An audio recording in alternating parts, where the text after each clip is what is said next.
Hello and welcome to the latest video and podcast from Fantasy Football Scout. This is where we take some time to look at a latest issue facing Fantasy Premier League managers ahead of game week 1. My name is Joe and today I'm joined by David to discuss pre-season friendlies this summer. David, welcome. How are you?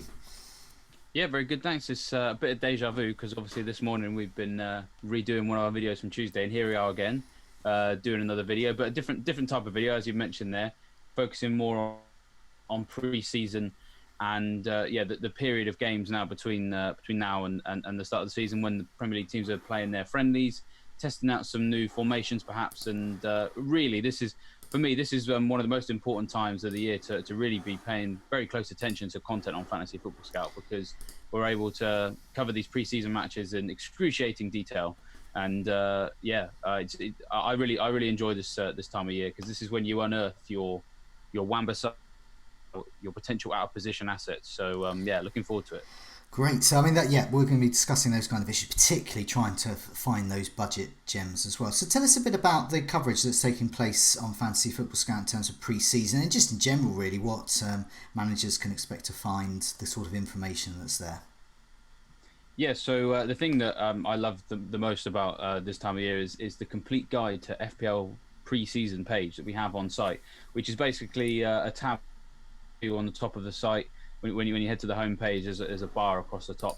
You click on pre-season, it takes you to this page, and it basically just has pretty much every piece of information that we're all sort of collecting and collating over the pre-season to help you out. So what we have there is broken down into teams. We've got an entry for each one, and that's where you can find the full list of pre-season games that each team is going to play, when they're going to play them, and then once they have played them, that's where you'll be able to find out who scored the goal. And as basically with each game that happens, we'll do a Scout Notes article on that particular game, so that you can see in more detail who played, and more importantly what position they played, because that's when you can start to pull together this idea that maybe a certain player is going to play in a position we didn't expect, and maybe that's going to help them out. And that's when we'll start being able to add into these entries additional Scout Notes on, we've noticed that, say, Zaha has been quite a lot, or maybe Azpilicueta has been playing in this position. That's what you can find on that particular page. We're going to have another page that we're going to tack onto this, which is going to be pre-season minutes. Now, this is something that we did track it last season, but we basically kept all that data to ourselves. We had it in a spreadsheet between myself and Neil, which we didn't really publicize anything that was on that spreadsheet until I think something like about 4 days before the season began. This year we've got ahead of the curve and done it earlier than usual. And what we're doing is we're doing these as Google spreadsheets. So it means that as we update our spreadsheets of who's playing what minutes in pre-season, you can see that too. So it means that if there's a particular player, a youngster you've never heard of, he's priced at 4 million, a team like Crystal Palace is playing quite a considerable amount of minutes, you'll know that almost as soon as we will, because we'll update it on our spreadsheet and it'll appear on. We've already published a few of these, so we've had on the screen right now. Joe's just been cycling through. We've got one for Everton, because they've already played their first game of pre-season against Kariobangi Sharks in Kenya. Crystal Palace have played their first game of pre-season as well, and Chelsea have played their first game of pre-season. So those three teams are all up to date and ready to go, and we've got spreadsheets ready to go for the teams that are playing their first games on Thursday, Friday, Saturday and Sunday.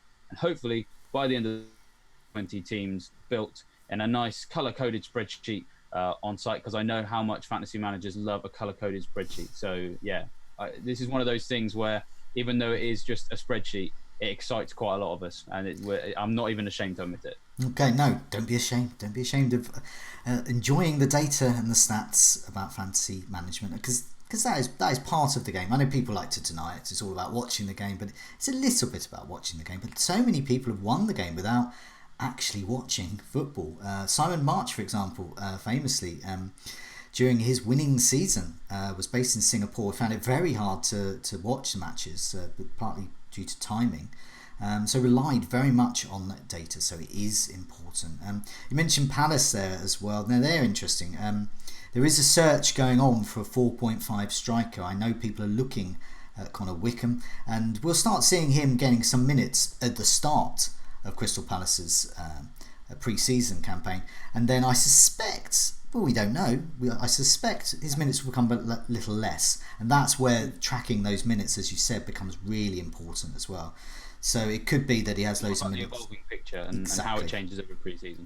Exactly, and I always think with pre-season as well, what people should look at in particular is those later games, those games that are, you know, a week or two before the season starts, because this is where managers are starting. They've been playing around with formations, they've been giving people a run out, building fitness, and they're starting to think about more about who is their starting 11, and that's obviously key for us. Now, we mentioned Chelsea as well. Now, there's lots of issues with Chelsea. I think they're a key issue with pre-season, because they've got a new manager. They're not allowed to get any new players in. They've got a whole bunch of young players there, and a whole bunch of other players that we know well, like Marcus Alonso. We don't know really who's going to play, so keeping an eye on pre-season is going to be really helpful. What do you think about pre-season and Chelsea? What kind of issues are you looking out for there? Well, yeah, there's so many, and there's so many more than I even first sort of thought of. So, I mean, probably, you know, a couple of weeks ago when we were discussing this, I mean, the main thing really we were thinking about a centre forward position, because we were thinking Giroud could maybe be the starting centre forward. He's 7 million. Tammy Abraham possibly, because obviously if he was going back to Villa, it looks like he probably isn't going back to Villa now. And it's hard really to see him priced more than 7 million. I'd imagine if he's going to be the starting centre forward, Chelsea could be about 5.5 million, 6 million, something like that. And, you know, perhaps a personal omission here, I completely forgot about Michy Batshuayi, who, you know, if we're talking about the pre-season games that have already happened, he started up front for Chelsea against Bohemians last night and scored. And, you know, he offered, you know, some decent value for people who owned him when he was at Palace last season. So, you know, I think the issue for me, for Chelsea, is who is going to take that centre forward spot. And as it stands, very much between three strikers, Giroud, Abraham and Batshuayi. And again, this is where these pre-season minutes are going to come in really handy for fantasy managers, because as the picture begins to evolve and we get more and more serious games involving more and more senior players, we should start to get an idea of who's going to have that number one spot. Worth saying that Lampard occasionally did some rotation when he was at Derby, so it's possible that there be one individual who always takes that spot. But again, pre-season can show us that as well, potentially, if he's constantly rotating between those three players. One thing that I noticed from this Bohemians game that again, I hadn't even thought of this issue until I watched watched some footage of the game and had a look at who played where, was that Azpilicueta actually played at centre back, which of course is where he used to play. You know, in his sort of heyday as a fantastic fantasy asset, did very well his first season, I believe, quite creative from that centre-back position, weirdly, despite the fact that normally it's the full-back position. But, you know, some regression for him as a full-back last year. That could be quite interesting, because it would leave a spot open on the right-hand side of defence for someone else to slot in as the right. Could be Zappa Costa, who's worth 4.5 million. So if people are looking out for a 4.5 million defender, keep an eye on Chelsea, because if Zappa Costa is going to get some minutes, he could be somebody to look at. So interesting area of the team there. I suppose other areas to look at, attacking midfield, for example. So a lot of interest in Willian and Pedro. You know, we need to see how regularly they're used. Worth saying that the flanks of attack was something that Lampard rotated a fair bit at Derby, so to nail down one individual. But we need to be looking at people such as Hudson-Odoi, Ruben Loftus-Cheek, who admittedly have injuries right now, but you know, if they're going to play regularly in the pre-season, they showed some promise last season, then we've got to stay on top of that. So I think that all across the Chelsea team, there's keen interest in who's going to start in what position, because none of their assets are worth more than 7.5 million. So that Chelsea, despite being a top six side, could be you know, the team that gives you those budget assets that are regularly providing, you know, attacking returns. So huge interest in Chelsea. It's definitely, I mean, that's why I asked that question, really, because Chelsea usually are home of the 9 million players, 10, 11, I mean, the likes of Hazard even. And so they're tricky to fit in. But they could be the similar premium side without Hazard, obviously, but they could be. But they're priced so kindly as well. I mean, as you said about the striker, that's one thing I'm really looking out for. Fingers crossed it's someone like Giroud. Giroud is, Lampard will say something like, Giroud is our Premier League striker, and we're going to try, in Europe, we're going to try out the younger ones, or something like that. He might do it the other way round. We don't know. And that's where pre-season and tracking those minutes really helps, especially those later games. I just wanted to flag up some of the games that are taking place for Chelsea. So they have played Bohemians. St Patrick's Athletic is coming up. And then on July the 19th, they play Kawasaki Frontale or Frontale. I'm not sure how to pronounce that, but as regular listeners know, my pronunciation isn't Sounds the like greatest. the dogs think you pronounced it wrong, Joe. The dogs have just gone haywire. They've just heard it and just thought, my God. Then this gets more like it. July the 23rd, Barcelona versus Chelsea. July the 28th, Reading versus Chelsea. 31, Salzburg versus Chelsea. August the 3rd, Borussia Mönchengladbach.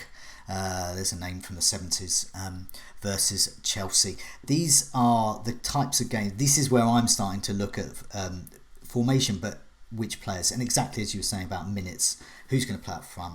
Will some of the players like Hudson-Odoi actually be fit to play? Where will Azpilicueta play? Who will play at left back? Oh, a whole bunch of questions. This podcast is more about posing questions than answers, but these are the questions that people should think about as well. And one of those... One other thing I just... Oh, no, you carry on. Oh, no, I was just going to say, one of those things is obviously taking advantage of those cheap Chelsea prices, or could it be a trap? And could they be an awful side this year? We don't know, but pre-season will help. But yeah, carry on, David. No, I was just going to say, the other thing with Chelsea is we have to remember it's not just about them. There's a lot of players at this team who even play for them because they've been the loan merchants of recent years. So, for example, Kennedy was involved last night. He was at Newcastle last year. I don't really think there's any possibility of him going back to Newcastle, but the key one is actually Kurt Zouma, I think. He was a big part of why Everton was so defensively solid towards the second half of last season.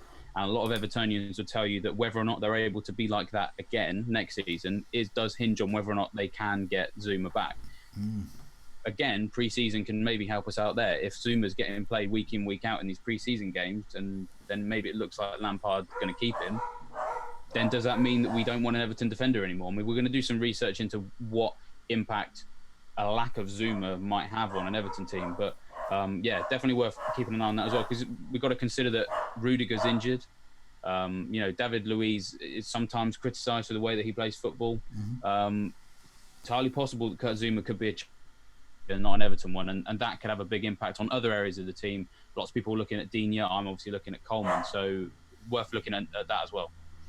Yeah, I was going to say, leading on really, another key issue really, as well as highlighting those minutes for those types of players, is also these cheap gems and where we're going to find them. So the promoted sides are often a good place there.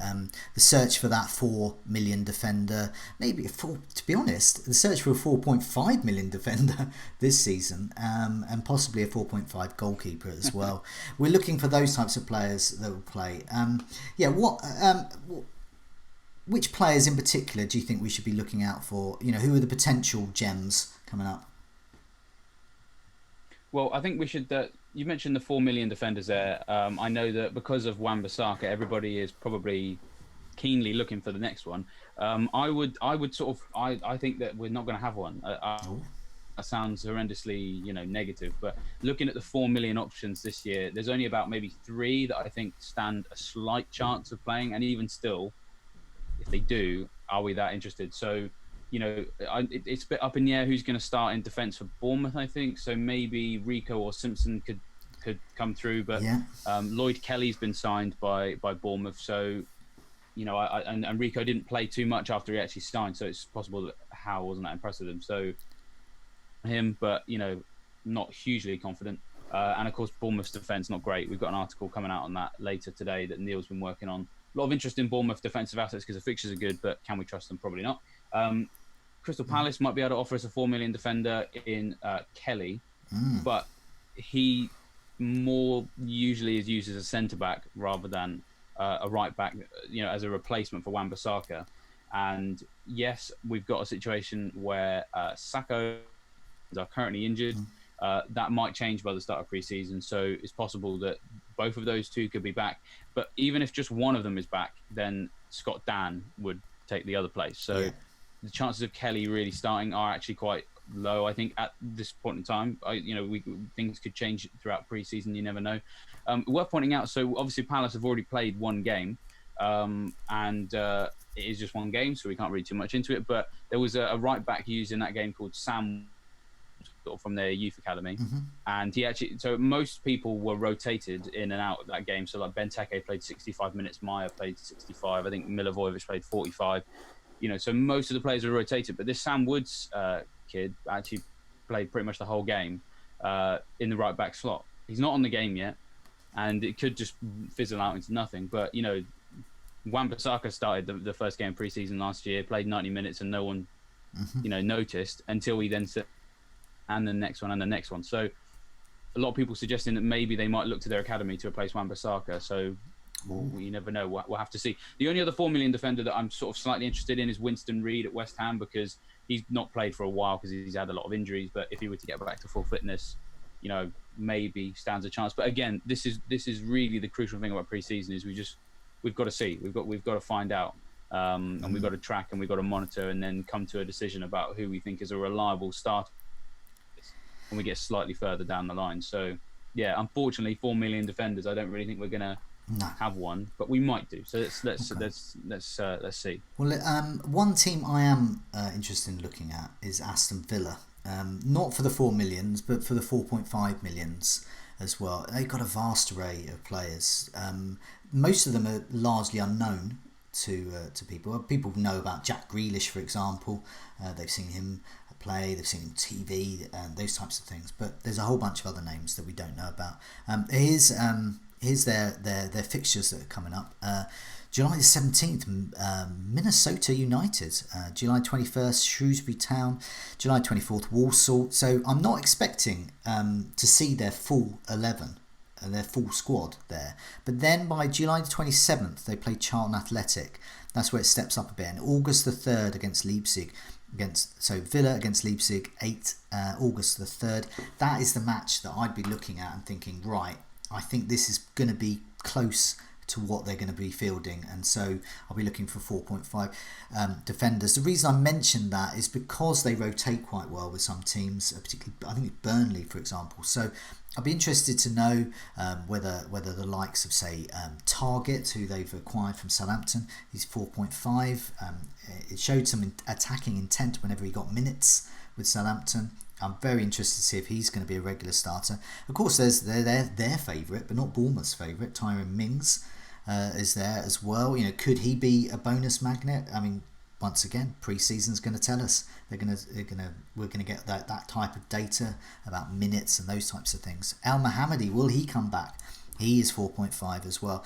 So there's a whole range of defenders there that I quite like the look of. And also looking up front as well, they've got this new striker Wesley. Could Wesley be another Zaki, for example? Could he be merely a name that turns into this flourish of points? Or could he just be another unknown that we just curse ourselves for falling into the trap of? But yeah, just before we move on from the budget gems, was there anything else you wanted to mention about them? Well, yeah. I mean, the newly promoted teams. I think you obviously mentioned Aston Villa there. We need to look at Norwich as well. I think because, for example, Josip Dermich has come in.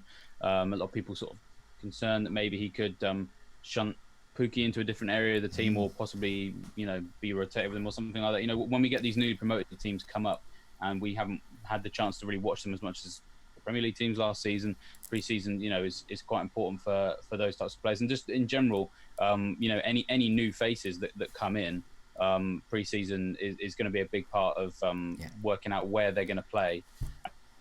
That'll be something that we can pull out into more detail later in the pre-season. Is what impact these new signings are. So, Ozzy Perez at Leicester, for example, 6.5 million. It's hard to really at the moment say exactly where he fits in that team, because Brendan Rodgers is largely playing 4-1, 4-1, or sometimes a 4-4-1-1.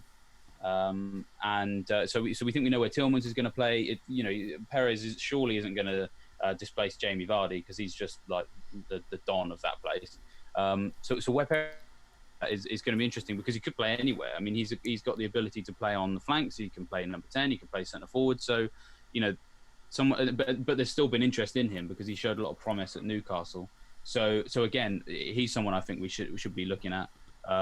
Because at this current point in time, I don't know where he fits in the team, and pre-season hopefully will tell us more on that, and he could be a good budget asset.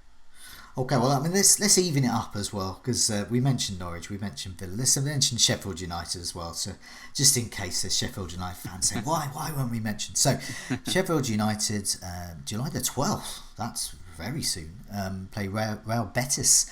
Burton Albion, July the 16th. July 20th, Northampton Town. July 23rd, Chesterfield. July 27th, Barnsley. So not hugely testing opposition. But I am interested in the lineups that July the 23rd, July 27th, because that's going to be nearer. So some of the things I'm looking out for there with Sheffield, we're going to be, say for example in midfield. So will Norwood be a budget gem at 5 million? Who's going to play up front? You would imagine it would be Sharp at 6 million, but could McGoldrick at 5.5, could he get those minutes? Once again, as you've mentioned at the beginning of the show, minutes, that's what we've got to look at there. And of course in defence as well. Now, familiar name here, Phil Jagielka has rejoined Sheffield United, so he could be basically a great lad to have in the dressing room to lift spirits and that type of thing and come on for the odd minute, or he could just be a completely stable centre-back for them. And in which case, we know that he has the pedigree, he has attacking returns as well, and he can get bonus as well. So, yeah, weirdly, I'm looking at Jagielka thinking, what could happen there? Could he be a budget gem or just a budget dud? I think I've just made that phrase. So, yeah, those are a few things to look out for. Other issues to look out for, finally, premium attacker form as well. So Liverpool with Salah, where's Salah going to fit in? We presume on the wing and just be super wonderful as he's been for the last 2 seasons. Man City, where will KDB play? Will he be more attacking? Will he be more defensive? Where will Bernardo Silva play? Attacking, more defensive? And David Silva, will he start getting some minutes as well? Arsenal strikers, who's going to play? Everyone or no one? What the formation was going to be? Kane at Spurs. And here's another issue here. Kane, will he be a super centre forward or an overpriced defensive midfielder? Once again, as I said, we're posing questions here. What sort of questions or indeed answers are you're hoping to get from pre-season regarding those kind of premium assets? Yeah, so I think the big one for me at Liverpool is going to probably hinge on the African Cup of Nations. So, I mean, this is just another part of what we've been covering over the summer is those international tournaments. And as we know, Salah and his Egypt side shockingly crashed out by South Africa, which I don't really think many people saw coming. Great news for us because it means that we don't really need to worry about him now. His break from the international tournament, I mean, he's probably already, a few days into that, should come back into their pre-season program, not on time, but he's going to miss the Tranmeres and the Bradfords or whatever, and therefore be involved for those bigger games. Mane and the Senegal team kind of, doing much better than Egypt at this competition. I think they're into the semi-finals now, so they're really at the advanced stages. So it does look as if Mane is going to miss most of pre-season. So if he's going to miss most of pre-season, what's Klopp going to do in his absence? He generally prefers this 4-3-3 formation with Firmino as the centre forward, Salah on the right, and Mane on the left. And if Mane's not going to be ready for game week 1 or 2, is there the opportunity that someone, possibly Origi, who he's played on the flanks before, or possibly it shifts around a bit so that they play 4-2-3-1. Maybe Salah gets moved into centre forward and they use Shaqiri on the flanks, or so Mane's absence. I think we need to see what they do there. They've obviously got the charity shield is really helpful because that's a hugely competitive fixture against a team that Liverpool clearly believe are their rivals. I mean, competitively they are. They don't have a historic rivalry like Man United and Man City or Liverpool and Everton, but they're the two big teams that, there's a lot of pride running on that game. So whatever Klopp goes with in that game is going to be the best he can do. And if Mane's not available, whoever plays in his place, I think is going to be hugely important. So that's one thing I'm looking at in particular about the premium players. Yeah, in the past, Firmino has been used out wide. Salah can of course take that centre forward role. So we don't know whether that's going to happen, as you said, or it could just simply be Origi, as you said, just replaces Mane for a while, or Firmino places Mane, Origi goes up front, and then he's 5.5. So suddenly we're starting to restructure our game week 1 sides. But once again, keep saying it, I'm like a broken record here. Minutes. That's what we've got to look for, and that's going to give an indication, especially with the Community Shield. It's going to give an indication of where Klopp's thinking. He's thinking, am I going to give Mane a rest for what period am I going to rest him for, and who's going to come in for those first few games as well. I just wanted to, before we go, just want to run through a few other fixtures. Man City are playing West Ham friendly.